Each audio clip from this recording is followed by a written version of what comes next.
¿Qué hubo, Levandiux? Pues ahora andamos en una Acadia 2007 que tenía problemas de... marcaba circuito de inyectores en 2, 4 y 6, por lo cual, y coils y bobinas, por lo cual digo, cabrón, pues no se pueden chingar todas esas cosas al mismo tiempo, ¿verdad? Dije, puta, lo más fácil es checarle corriente, y en efecto, este cable es el que le debe de llegar con corriente. Tal cual como lo dice aquí, que es el J133, es este splice, que de aquí ya se divide en 4. 3 para bobinas y 1 para los inyectores, que da la vuelta y llega para allá. Luego vi, los inyectores ya fueron ahí manipulados porque se les ven esos plugs. Dije, puta, a ver ahorita qué, porque ya cuando veo que le movieron, pues normalmente ya le estuvieron checando, y qué haría que yo lo resolviera, que el otro que lo hizo no, ¿verdad? Pues ni que yo fuera qué.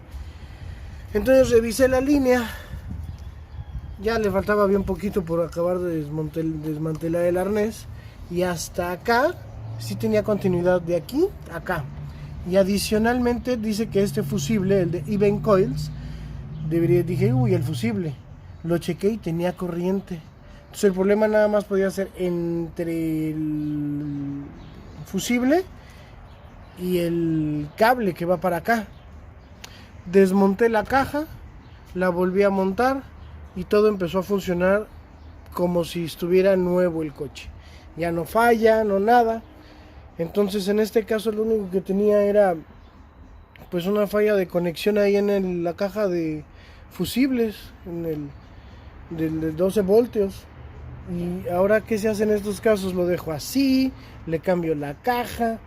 Ya por eso luego tocar cables y así no resulta muy bueno hasta saber qué tiene, pero pues llegué a un caso en un momento en el que ya no sabía si desmontarlo o no. Entonces desmonté, lo volví a conectar y ya está funcionando, bandita.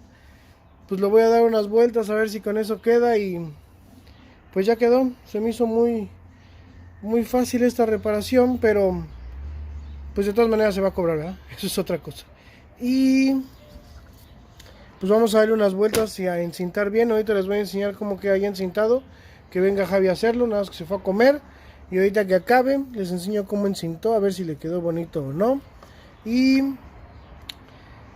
pues vamos a darle, señores. Nada más era una falla de conexión entre el arnés de la caja de fusibles y el cable que llega a las bobinas y a los inyectores con corriente. Saludos, bandita. Bye bye. Ahorita que venga el Javi les digo. ¿Qué hubo, bandita? Pues ya quedó encintadito, todo bonito. Miren nada más cómo le quedó al Javi. Hasta le puso un cinchito aquí. Yo sé que aquí no debe llevar cincho, pero pues ya le habían meneado y estaba todo roto, cabrón. Les presento al Javi Boy. Javi, ¿cómo andas? Bien, chambeando. Bien, todos aprendiendo de electrónica. Claro. A huevo. Aquí les dejo cómo dejó encintadito. Bien, tus papirrines, nos vemos la próxima. Bye bye.